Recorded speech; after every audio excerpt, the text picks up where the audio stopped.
Grizzlies fans, welcome into another Grizz Game Day update. Today, the Grizzlies are on their last West Coast 4-game road trip. They started off with the Sacramento Kings. Joining me to talk about it is Morgan. Ragan, are you excited for tonight? That's a great question. Do you know I'm a little nervous. Good, good. Well, the only reason why is because the Kings on their home floor do not do fantastic against teams below 500. Like they love beating the Lakers and the Bucks at home, like they get it done. But then with teams that have been losing, they don't sometimes get things done. And I think about Taylor Jenkins and how he makes his teams play some like grinded out defense and makes me nervous. Good. Because the Grizzlies also don't do so well at home, but they do really well on the road. So this is a good little matchup for us. Let's break this one down. It's the third time we're playing the Kings this season. The Grizzlies are coming off a really, like, I hate to say a good win, but it was a very competitive game against OKC, who is obviously very good in the West. The Kings are coming off a loss to the Knicks, so both teams trying to get back on that win track. The last time we played the Kings was New Year's Eve right here in Memphis, Tennessee. The Kings destroyed us 123-92. The Grizzlies had everyone. Like, they had Ja, they had Marcus, they had Dez, they had Jaren. The Kings were just really, really good on offense. The trio combined for 64 points. Fox had 24. Monk had 27. Sabonis had a triple-double with 21 rebounds. I know you're loving this. They shot 51% from the field.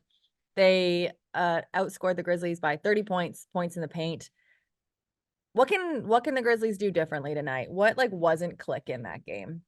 Well, I think everything was clicking for the Kings, which is the huge reason why, like, you look at the efficiency even of that game for the Kings, and that hasn't been their identity, like that hasn't been ever since. That was actually that game. I remember being like, that was one of their first all around complete games of the season. And then it went on an up and down roller coaster since then.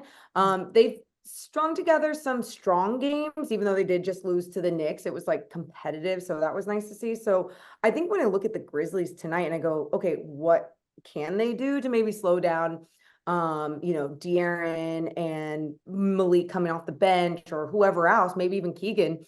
It's like they just need to play some tough physical defense because I see that physicality that the Knicks brought, and it really just screwed with what the Kings were trying to do. And it screwed with their identity, pushing the pace and all those things.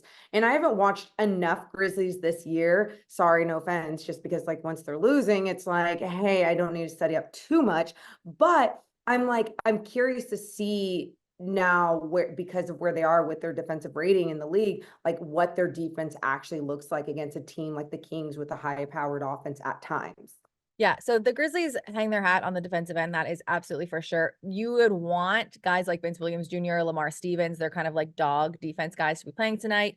Vince is doubtful. Lamar is out. But on the flip, offensively, Dez and Jaren are both in today. Dez missed 29 games, and he played his first game since January 12th in that game against OKC, where he had 22.7 assists in 32 minutes. So it seems like he is back. And although he did play against the Kings in that last game, he had 17 points. He just seems like he's ready. He's ready. And I think going into this game offensively, the Kings are going to be tested on their defense. How's the Kings defense been? I know their offense is really, really good. They're 8th in scoring, 4th in 3 points made, but defensively, can the Grizzlies take advantage of them? Yeah, I think like, look, with someone like Desmond Bain, which I'm super excited he's back, I think it's just good for the NBA. I love his game. And I'm sure the Grizzlies are super excited to have him back just so then they can create more on the offensive end because that's where they've struggled. But when the Kings are locked in defensively, it has been gorgeous. Like I'm talking on, I know, I'm talking like on the Bucks. I'm talking, so Keon Ellis, is a guy that was seeing DMPs, then finally got some opportunities because the health and stuff. His defense alone has made such an impact on the Kings team defense where they shoved him on Dame. They shoved him on all the best players. I'm like, why am I blanking on the next one? They shoved him on D'Angelo Russell, who like is usually a Kings killer and only finished with 6 points in that game. So I think there'll be someone like Keon Ellis slowing someone down like Desmond Bain, which if Desmond Bain is being slowed down, I feel like the Grizzlies offense, as a whole will be slowed down. But the Kings, they got to do everything right. Sabonis has to stay out of foul trouble because otherwise Jaren Jackson Jr. is going to be a threat too. All right, let's take just another update for Grizzlies fans. Luke Kennard is also out today with personal reasons, so someone else like Dez is gonna have to step up on the 3-point line. Let's end this, Morgan, by give me your top 2 guys off the bench that Grizzlies fans should look out for. Oh, for the Kings? Yeah. Okay, so it's one that you already know, Malik Like, Monk. mhm. Duh. Like just That's what I said too. I was like, I'm not gonna make it this easy. Yeah, no, that's like, okay. But the other one was the guy I just mentioned, Keon Ellis. Who cares what he does on the offensive end? Watch what he does on the defensive end and watch how his defense becomes contagious for the other guards on the Sacramento Kings. Now, I'm saying this right now where I've seen some duds from this Kings defense and on their home floor where they have struggled, but I don't know. I've seen a shift with him seeing more and more minutes and more opportunities from Mike Brown. So keep an eye out for him. And then I guess those would be the two. Those would be the two. Okay, for Grizzlies fans, I obviously don't know what the starting lineup looks like tonight because we have injuries, but I would go Gigi Jackson and Santi Aldama. So look Ooh, out I for know some both bench minutes. those guys. No, I'm always nervous about the under the radar guys too. But just you never know what you're gonna get with the Kings. So hopefully we see what we saw on New Year's Eve, right?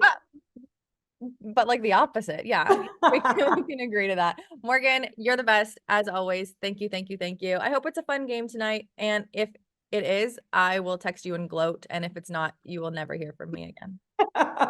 Well, then I shall miss you.